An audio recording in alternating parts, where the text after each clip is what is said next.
ये कैसे वेजिटेरियन है? मुर्गी नहीं खानी, मेरा खून देखना चाहते हैं, मेरा गोश्त मेरा मांस देखना चाहते हैं, मुर्गी नहीं खानी। ये कौन सा मजहब है? ये नफरतों वाले मजहब दुनिया, ये कारोबार नहीं चल सकता और नहीं चलेगा। चलिए, ना रजीम चेंज हो सकी है, ना ईरान को 7 टुकड़ों में किया जा सका है, ना ग्रेटर इजराइल की कामयाबी हो सकी है। अब इनका आखिरी वार है कि जो ऑयल है ईरान का वो महंगी प्राइस पे बिके ताकि चाइना को और हमारा जो है वो ट्रेड बैलेंस हो सके। तार साहब, तालिबान कहते हैं कि हमने पाकिस्तान पे जो है वो एयरफोर्स ने हमारी हमला कर दिया है, हमें ये पता नहीं है उनकी एयरफोर्स कब बनी थी, और कई लोगों का तो ये कहना है कि इंडिया उनको ड्रोन्स प्रोवाइड कर रहा है। दूसरा, तारड़ साहब, अमेरिका के अंदर 4 जुलाई भी आ रहा है। तीसरा, कल बिलावल साहब ने धमकी भी दी है इंडिया को जी कि अगर हमारा पानी बंद कर दिया गया तो हम न्यूक्लियर वेपन जो है इस्तेमाल करेंगे। और तारड़ साहब, ईरान के वाले से भी बात करेंगे कि इसको आप कैसे देखते हैं, कुछ चीज़ें किसी करवट बैठ नहीं रही, कोई समझ नहीं आ रही चीज़ें कैसे अनफोल्ड होंगी, और इस पर ज़रा कमेंट कीजिएगा। और भारत ने जो अगले दिन काफ़ी दिनों के बाद अपने कुछ फौजी जो उनके मारे गए थे, जिनकी जान चलेगी, तो उनका नाम लिया है। पहले डिफेंस मिनिस्टर ने पार्लियामेंट में 78 दिन बाद खड़े होकर कहा था हमारा कोई फौजी किसी की जान नहीं की। अब उन्होंने 1 साल बाद 5 लोगों के नाम रिलीज किए, तो उसके ऊपर इंडियन सियासत के अंदर काफ़ी भूचाल है। कैसे देखते हैं इन डेवलपमेंट्स को? चीमा साहब, सबसे पहले तो मैं आपको मुबारकबाद पेश करना चाहूंगा कि आप एक इंटरनेशनल लेवल की कॉन्फ्रेंस अभी अटेंड करके यूरोप में आए हैं, और मेरी ये ख्वाहिश होगी कि प्लीज आप किस एक ब्लॉग जो है उसके ऊपर बनाएं ताकि लोगों को बताएं कि आपने वहां पे क्या देखा और वहां पे क्या सूरत हाल है। ये एक बड़ा जरूरी चीज है, बल्कि मेरी खुद ख्वाहिश होगी मैं आपके साथ बैठ के इन चीजों से मुस्तफीद हूँ। बहुत बहुत मुबारक, आप पाकिस्तान का एसेट हैं चीमा साहब। आप यंग, एनर्जेटिक, तालीम याफ्ता, पढ़े लिखे, और हमेशा दुनिया के हालात पर जिस तरीके से आपकी गहरी नजर है, मैं समझता हूँ कि पाकिस्तान को जो उर्दू बोलने वाले, हिंदी बोलने वालों को इस चीज का फायदा होना चाहिए। बहुत बहुत मुबारक। चीमा साहब, शुरू करना चाहते हैं इस वक्त अफगानिस्तान से। सबसे पहले तो बात यह है कि अफगानिस्तान इस वक्त टोटल जो है वो मदद कर रहा है सारी की सारी भारत की। जो ड्रोन 4 गिरे हैं वो कबूतर साइज के ड्रोन थे, उनकी तस्वीरें रिलीज हो चुकी हैं। जो एयरफोर्स आपने कहा है वो 4 कबूतर साइज के हैं, और उसका ये भी पता चला है, पाकिस्तान से खबरें हैं कि वो भारत से बन के भारत मेड हैं, और ये ट्रेनिंग अभी कर रहे हैं कि ये किस डायरेक्शन में जाते हैं। आपको पता होना चाहिए कि ये पहले मिसाइल मारते सीधा है, जाता वो पीछे। ये भी ये हमारे कुछ जो भारतीय भाईजान है, मिलियंस डॉलर जो लूट के उन्होंने इन कबूतर साइज जो ड्रोन्स के करप्शन में किए होंगे। आपको पता है ना, हर चीज में ये वारदात डालते हैं, राफेल में वारदात, हर चीज में वारदात। पता नहीं गरीबों का भारत के खून पसीना निचोड़ के अपने पठान भाईजान जो है उनकी जो मदद कर रहे हैं, पता नहीं कितने मिलियंस डॉलर उसमें ये खा रहे हैं। लेकिन वो कबूतर साइज के 4 आए हैं तो उनको रोक लिया गया है। और अभी तक जो अफसोसनाक बात यह है कि उसके पीछे वारदात क्या डालते हैं। ये बड़े पढ़े लिखे लोग हैं, हमारे जो डॉक्टर जयशंकर साहब है, बहुत जानते हैं फॉरेन पॉलिसी को, बहुत जानते हैं। मैं उसकी भी अभी बताने लगा हूं फॉरेन पॉलिसी। इनकी फॉरेन पॉलिसी की वजह से भारत देखें दुनिया में हर जगह नाम है उसका, हर जगह। उसमें भी, इस पे भी। और देखिए, ये तालिबान से दोस्ती है। ये तालिबान, मैं 1000 दफा कहता हूं, सोमनाथ के मंदिर तो एक मंदिर था, इन पठानों ने 6500 मंदिर तोड़ा था हिंदुस्तान के अंदर, जिनके साथ इनकी दोस्ती है। और अभी रिसेंट हिस्ट्री में, आज से 5 साल पहले इनको ये दहशतगर्द करार दे चुके। चले, कोई ऐसी बात नहीं। देखें, कहते ना, हालात के साथ, वाकयात के साथ जज्बात बदलते रहते हैं, कोई फर्क नहीं पड़ता। लेकिन पाकिस्तान इसका भरपूर जवाब देगा, आज देगा, पहले भी वारदात ये डालते हैं, कहते हैं खुरासान, ये दाइश खुरासान के पीछे हम हैं। ये टेक्निकल चीज है, और ये आगे फ्यूचर में क्या करने वाले हैं मेरे भाईजान, जो भारत से इस वक्त जो कोशिश कर रहे हैं बहुत ज्यादा इस वक्त पाकिस्तान को जो है उनकी तरक्कियों पे हमला करने के लिए तैयारी कर रहे हैं। फैटफ में एक हमारे भारतीय भाईजान जो है वाइस प्रेसिडेंट लेवल पे पहुंच गए हैं, और सुना है कि अब ये तैयारी कर रहे हैं कि फैटफ की मीटिंग अगली में पाकिस्तान के ऊपर एलिगेशन है। लेकिन यार जरा रुक के, मैं मशवरा दूंगा पाकिस्तानी भाइयों को, इस दफा अच्छी सी लॉबी हायर करें, यहाँ पे वाशिंगटन डीसी में अच्छे से वकील हायर करें। अगर खुद नहीं कर सकते, मैं उनकी मदद कर सकता हूं। इनके ऊपर फैटफ के वही चार्जेस लगाएं बीएलए को सपोर्ट करने के और तालिबान को सपोर्ट करने के लिए। तालिबान जो, और दूसरा कई ऐसी ऑर्गेनाइजेशंस हैं इस वक्त जो अफगानिस्तान के अंदर जो बैन है, जो इस वक्त अमेरिका की बैन लिस्ट में है, दहशतगर्द तंजीमें, उनको सपोर्ट करने पे भारत के ऊपर एक भरपूर इनकी कोशिश करनी चाहिए कि भारत को फैटफ में लाया जाए पाबंदी। और लग सकता है, जिस तरह ये कश्मीर में पोक करते हैं, जिस तरह कलपोषण भाईजान मिले थे हमें, वो भी पाकिस्तान में बैठे, उसका केस यहां पे रखें सामने लाके फैटफ कि ये देखो ये लोगों का भयानक चेहरा क्या है। फिर उसके बाद आवाजें सुनाएं 29 करोड़ मुसलमानों की, जिनके ऊपर 43 FIRs हैं आई लव मोहम्मद पे। उन्हें बताएं जरा कि वहां कुछ एक जीती जागती जेल के अंदर क्या चलता है। मैं उस पर भी आगे चलता। अफसोस इस बात का है, देखें, अफसोस इस बात का है, जरा गूगल करें, कहां किसने है कि फैटफ में लाया जाए। मेरे भाईजान अवेसी आए, बिस्मिल्लाह बिस्मिल्लाह। और हाजी साहब, सूफी साहब, आप आई लव मोहम्मद नहीं कह सकते उस जेल में भाईजान। आज आपने ट्वीट फरमाई है कि पाकिस्तान के ऊपर फैटअप पाबंदियां लगवाए भारत। अपनी फिक्र करो भाईजान, अपने बच्चों की फिक्र करो। जय श्री राम थप्पड़ मार मार के तुम्हें वो करवाते हैं विश्व को। चलो कोई नहीं, आगे चलते। ये तो होता रहता है वैसे। Pakistan is strong. अब ये छोटे छोटे बच्चे जो हैं ये पाकिस्तान का कुछ नहीं बिगाड़ सकते। Pakistan has grown huge, humongous in that region, humongous. Cheema साहब, सिर्फ दो चीजें आपको पता, शायद आप तो खैर अभी रिसेंट है, अगले दिन जो भारत पाकिस्तान का तराना चला है भारत के चैनलों पे, और फिर जिस तरीके से पिछली दफा इन्होंने देखा है कि बिजली बंद कर दी चीमा साहब सारी इंडिया की, डैमों के दरवाजे खोल दिए थे बच्चों ने, छोटे छोटे बच्चों ने। इस वक्त पाकिस्तान एक वो कंट्री है जो अमेरिकन साइंस टेक्नोलॉजी की अंडरस्टैंडिंग है सारी, और चाइना की टेक्नोलॉजी को इंटीग्रेट करना चाहता है। सबसे बड़ा वाहिद एक उस रीजन के अंदर। और आपने मुझे भेजी थी चीजें, और मैं खुद उसका एक्सपीरियंस हूं कि एक ढंग की वेबसाइट भी नहीं बना सकते सब। ये आपने मुझे न्यूज भेजी थी, मैं उसका रेफरेंस बल्कि देना चाहूंगा। प्लीज देखने वालों को वो प्लीज दिखाइएगा कि they can not make a decent single website themselves.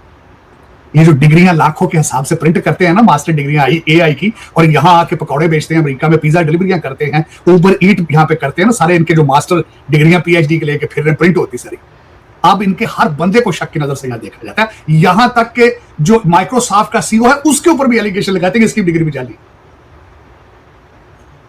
और अगले दिन मैंने ट्वीट भी किया, ध्रुव राठी का देखिएगा कि मेरा विश्व गुरु जहां जाता है उसके लिए एक नया अवार्ड बनाया जाता है। चीमा साहब, पहले डॉक्टर जयशंकर साहब पहले 2 हफ्ते उस कंट्री की मिन्नतें करते हैं कि प्लीज कोई नया अवार्ड दरियाफ्त करो जो हमारे विश्व गुरु को दिया जाए और उसको पीआर उस पर की जाए। जरा ध्रुव राठी का प्रोग्राम वो देखिए कि हर जाली मेडल की बंदा लेकर वापस, हर जाली जो पहले बने ही नहीं है। और एक मेडल का नाम लिया कि इस इनके विश्व गुरु को मेडल देने के बाद 7 साल किसी दूसरे इंसान को दिए मेडल नहीं दिया। देखें फुर्तियां देखेंगे।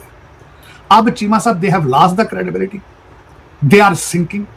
इनकी जमहूरियत बंगाल के बाद जिन्होंने मुसलमानों के वोट कैंसिल किए चीमा साहब, बंगालियों के सबके, और अब जिस तरीके से ये वारदात पंजाब में डालेंगे, इनको मुंह को नहीं लगाएगा कोई सिविलाइज कंट्री। इनकी जर्नलिज्म की धज्जियां जिस तरीके से ये गए थे स्कैंडिनेवियन कंट्री से भागे थे, जो आज जिन्होंने 12-12, 14-14 साल प्रेस कॉन्फ्रेंस ही नहीं की जिन लीडरों ने, दुनिया जाहिल है, दुनिया नाक में रोटियां डाल रही है चीमा साहब, दुनिया जानती है ये क्या है, दुनिया जानती है। चले, लेकिन उससे आगे चलते हैं। दुनिया इससे बाहर भी है, ये तो आपने इसका जिक्र किया। हाँ, इनकी डिप्लोमेसी की बात हो रही थी। इनकी डिप्लोमेसी इतने अरूज पे है, आज विश्व गुरु ने ट्वीट किया है कि मेरी ईरान के सदर पेशगियान से बात हुई है, सीधी तासर देने की कोशिश की गई कि हम नॉर्मल हो चुके हैं ईरान के साथ हमारे रिलेशनशिप। और दूसरी एक सबसे बड़ी बात चीमा साहब, वहां पे मैं अगले इसी टॉपिक पे बात करना चाहता था। 4 जुलाई में क्या हो रहा है, जो सुप्रीम लीडर अली खामनाई की तदफीन में 90 कंट्री के जो नुमाइंदे आ रहे हैं, विश्व गुरु वहां नहीं जा रहे, इन्होंने बिहार के चीफ मिनिस्टर को भेज दिया। और उसके बाद ये ट्वीट की सिर्फ दुनिया को अक्स देने के लिए कि हमारे रिलेशनशिप वो स्टिल स्ट्रॉन्ग। लेकिन वहां जाते किस मुंह से चीमा साहब, किस मुंह से वहां जाते कि जिस दिन सुप्रीम लीडर अली खामनाई के जो जंग शुरू हो रही थी, जनाब चुमियां ले रहे थे जाके बीबी नेतन्याहू, चले उसको छोड़। उन्होंने विश्व गुरु को दूसरा सिग्नल क्या दिया ईरान का, उन्होंने कांग्रेस को इन्विटेशन दे दी, कांग्रेस के हेड को, और उनके एक मुसलमान लीडर है उनको भी इन्विटेशन भेज दी ईरान ने, और वो भी जा रहे हैं। ये इनकी फॉरेन पॉलिसी है, जो असल चिरा आप देख रहे हैं। ये फैटअप, ये घेरे डालते हैं, तमाशे करते हैं, जहां जाते हैं बेइज्जती कराते हैं, अपनी मुंह की खाते हैं। इनको चाहिए कि पहले अपने देखें कि हमसे गलतियां क्या हो, हमसे क्या गलतियां, करेक्शन करें। चीमा साहब, दुनिया की कोई कंट्री, कोई ताकत ग्रो नहीं कर सकती जब तक वो अपने पड़ोसियों से रिलेशनशिप ठीक नहीं करे। और इनके हर बॉर्डर पे नफरत है, इनके अंदर नफरत है चीमा साहब, दुख वाली बात। और ये खास कर आज एक और बात बताना चाहिए चीमा साहब, सनातन धर्म जो है हिंदुइज्म को बड़ी डिटेल से पढ़ चुका, ये हिंदुइज्म नहीं है, ये नफरत और कत्ल वगैरह। मैं हमेशा ये कहता हूं, ये कैसे वेजिटेरियन है, मुर्गी नहीं खानी, मेरा खून देखना चाहते हैं, मेरा गोश्त मेरा मांस देखना चाहते हैं, मुर्गी नहीं खानी। ये कौन सा मजहब है? ये नफरतों वाले मजहब दुनिया, ये कारोबार नहीं चल सकता और नहीं चलेगा। चले अब, और दूसरा मिड टर्म इलेक्शन की वजह से, इजराइल के इलेक्शंस की वजह से, और ईरानियों पे देखें चीमा साहब, ये मानना होगा चीमा साहब के ईरान, मैं पहले भी आपसे कई दफा बात करता रहा हूं चीमा साहब, और बाकी ये फैक्ट है कि उनके सारे के सारे जो उनकी सियासी लीडर है, पॉलिटिकल, सारे पीएचडी। चीमा साहब, मेरी यहां बैठे जो मेरी इंफॉर्मेशन ये कहती है चीमा साहब, वो हर चीज हर एंगल से साइकाइट्रिस्ट को दिखा के भेजते हैं, बल्कि वो रिसर्च कर रहे हैं डोनाल्ड ट्रंप साहब की स्टेट ऑफ माइंड, और वो अपने ऑब्जेक्टिव्स अचीव कर रहे हैं। चाइना उनके साथ खड़ा है।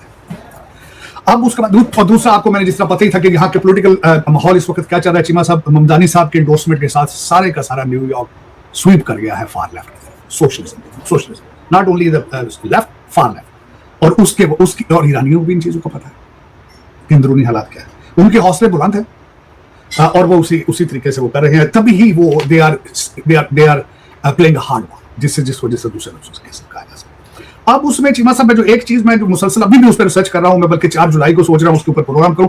इस साल की 4 जुलाई क्या है, मंजरनामा आपके सामने रखना चाहूंगा चीमा साहब। इस साल की 4 जुलाई जो है 250वीं बर्थडे है अमेरिका की। उस दिन 4 जुलाई को 3 चीजें हुई। अमेरिका के अंदर लेगेसी, प्रेसिडेंट ट्रंप की लेगेसी के ऊपर बहुत ज्यादा पैसा लगाया जाए, तो जो उसके ऊपर बहुत ज्यादा है। लेकिन दूसरी तरफ उस दिन क्या हो रहा है, 4 जुलाई को सुप्रीम लीडर अली खमेनी की तदफीन की प्रोसेस शुरू हो जाए। चीमा साहब, तेहरान से कुम जाना है उन्होंने, 20 मिलियन लोग इकट्ठे करने हैं, और सुना है कि 4 करोड़ लोग जो होंगे वो तेहरान से कुम जाएंगे, कुम से मशहद आएंगे, मशहद के अंदर उनकी तदफीन 4 से लेकर 9 तारीख। अब वो 20 करोड़ लोगों के सेंटीमेंट क्या हो, ये लम्हा फिक्री है बहुत बड़ा, और ये इंटेंशनली डिजाइन किया गया। प्रेसिडेंट ट्रंप कहां होंगे, मैं अब तीसरी तस्वीर आपके सामने रखता हूं। वो नेटो के अनकरा के अंदर टर्की में होंगे, ऑलमोस्ट वॉकिंग डिस्टेंस वगैरह। 90 लीडर जा रहे हैं दुनिया के अली खमेनी के, और 32 लीडर नेटो के इकट्ठे हो रहे हैं अनकरा। अब ये देख लें कि व्हाट इज गोइंग ऑन, और क्या उस खित्ते का क्या फ्यूचर है। जो इस वक्त वेस्ट का ख्याल था, जो व्हाइट हाउस की इंटेंशंस थी, वो इंटेंशंस क्या थी कि ईरान को मेन स्ट्रीम ट्रेड में लाया जाए, और जीसीसी कंट्रीज और सारे इस चीज को एक्सेप्ट करें, और तेल जो है वो मार्केट प्राइस पे बेचा जाए, और बल्कि हम ईरान की रिकंस्ट्रक्शन से फिर पैसा बनाए। ये सोच थी कैपिटलिस्ट सोसाइटी के जो कैपिटल्स बैठे हुए वॉशिंगटन डीसी। लेकिन अब 20 करोड़ लोग उस दिन किसके खिलाफ नारे लगाएंगे, जिन्होंने सुप्रीम लीडर अली खमेनी को असैसिनेट किया। तो ये वार ऑफ टैक्स, दो डायरेक्शंस। वो इनका ईरान का इनका फार्मूला कि तेल महंगा मार्केट प्राइस पे दिया जाए और चाइना महंगा तेल लेगा। अब ये ऑब्जेक्टिव, अब इनका आखिरी ऑब्जेक्टिव ये है। ये 7 पीसेस में ईरान को, ये ना रजीम चेंज हो सकी है, ना ईरान को 7 टुकड़ों में किया जा सका है, ना ग्रेटर इजराइल की कामयाबी हो सकी है। अब इनका आखिरी वार है कि जो ऑयल है ईरान का वो महंगी प्राइस पे बिके, ताकि चाइना को और हमारा जो है वो ट्रेड बैलेंस हो सके। अब उसमें कितने कामयाब होते हैं। आज भी कल बेसेंट ने, हमारे जो सेक्रेटरी कांग्रेस है, उन्होंने कहा है कि सिर्फ और सिर्फ ईरान का तेल आज भी चाइना जा रहा है, दूसरी दुनिया डरती लेती नहीं। लेकिन अगर वो मार्केट प्राइस पे आएगा तो चाइना को बहुत ज्यादा नुकसान होगा, क्योंकि महंगा तेल। लेकिन ईरान का फायदा होगा। लेकिन उसमें 2-4 चीजें, ये आगे ये किस तरह बैलेंस कर पाएंगे, और आगे अमेरिका में इस तख्त पे कौन बैठेगा, एक सवाल। इस वक्त ईरान और कई ऐसे कंट्रीज हैं, वो सोच रहे हैं अगले इलेक्शन तक वो स्लो गेम प्ले करेंगे कि अगला व्हाइट हाउस में कौन होगा, और उसके ऊपर हम खेलेंगे। ईरान भी यही सोच रहा है, बल्कि आपके तो कई ये जो अच्छे घरों के हमारा बच्चे हैं पाकिस्तान में, वो भी ये बातें कर रहे हैं कि नहीं जी, होना अगला जड़ा सदर होना है पाकिस्तान का, वो मियां अली दा नियाजी होना है।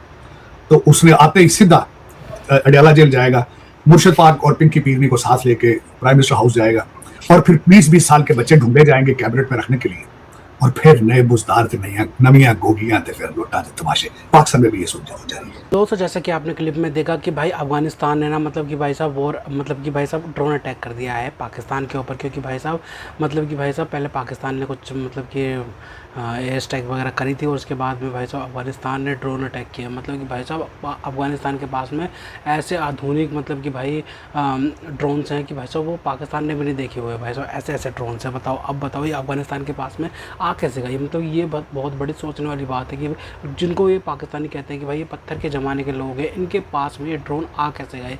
ये बहुत बड़ा कंसर्न है पाकिस्तान के लिए, और ये अफगानिस्तान को ड्रोन दे कौन रहा है, ये बहुत बड़ा कंसर्न है। आप जानते हो, और भारत के लोग जानते हैं, हम जानते हैं भाई, हम भारत के लोग जानते हैं, ठीक है भाई साहब, ये ड्रोन दे कौन रहा है, ठीक है भाई साहब। तो भाई देखो, ये मैं आपको अल जज़ीरा का ये आर्टिकल क्या बोलते हैं स्टोरी पढ़ के बता देता हूँ। After Afghanistan fires drones into Pakistan, what's next? Pakistan and Afghanistan have been locked in an on-off cycle of cross-border strike that has left their tribes in tatters. Okay.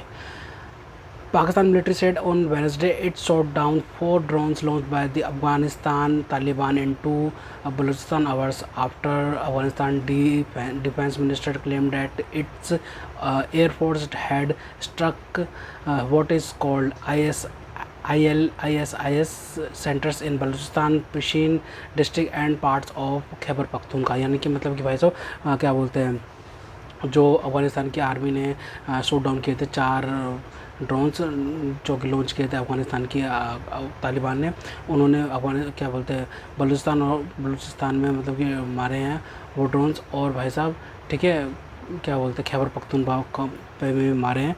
और भाई साहब ये जो मतलब कि भाई साहब कहा है अफ़गानिस्तान के मिनिस्टर ने कहा है कि भाई साहब ये हमने हमले किए हैं जो पाकिस्तान में जो दहशतगर्द तंजीमें हैं, मतलब कि ऐसा कुछ कहते हैं उर्दू में, मतलब कि भाई साहब आतंकवादी जो संगठन है उन पर मतलब कि हमने हमला करा है।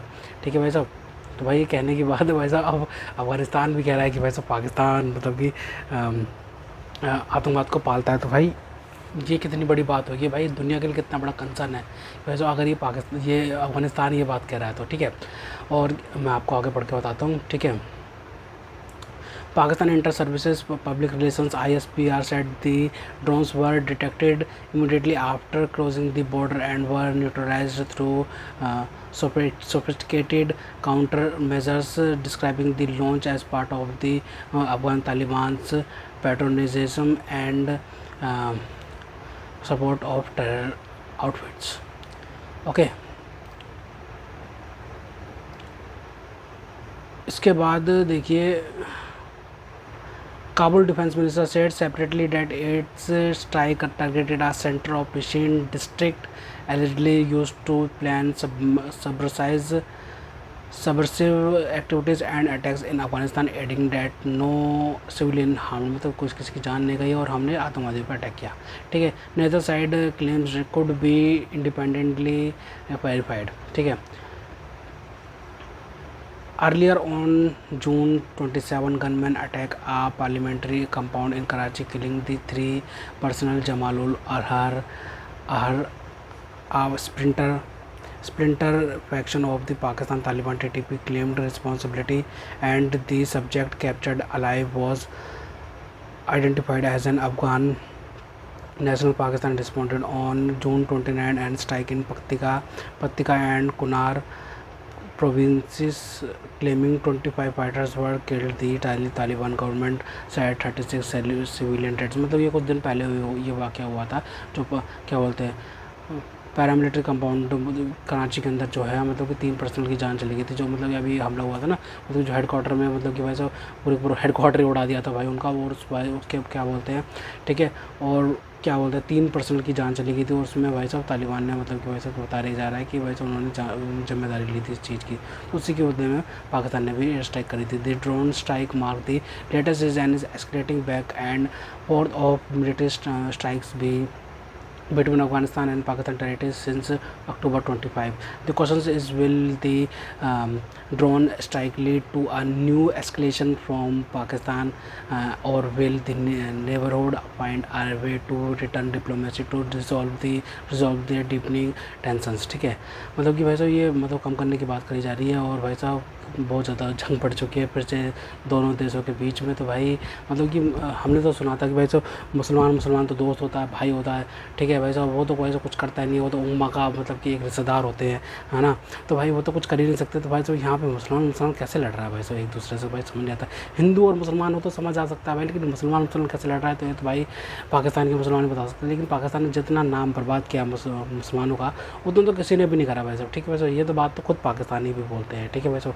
हाँ, तो खैर तो दोस्तों अगर आपको हमारी वीडियो पसंद है तो कम से कम जरूर शेयर कीजिएगा, साथ साथ चैनल को सब्सक्राइब करके हमारा मनोरंजन बढ़ेगा ताकि हम आपके लिए ऐसे ही मनोरंजन वीडियोस बनाते रहें। तो ऐसे मिलते हैं आपसे अगली वीडियो में, तब तक के लिए जय हिंद।